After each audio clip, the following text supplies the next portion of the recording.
Hello guys, welcome to my AndWin Tech channel.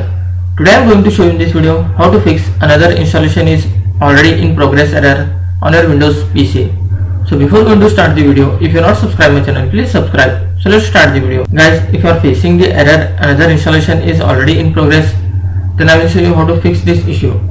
Guys, if you restart and check, your maximum problem will be resolved. If still you are facing the issue, then click on start menu, then type here services. After opening the services, here you need to find Windows installer. Just press W key and find Windows installer. You can see here Windows installer. Just double click on that. You can see service status stop. Just click on start and click on OK. That's it guys. After doing this, hope your problem will be fixed. So in this way you can fix another installation is already in progress error on your Windows PC.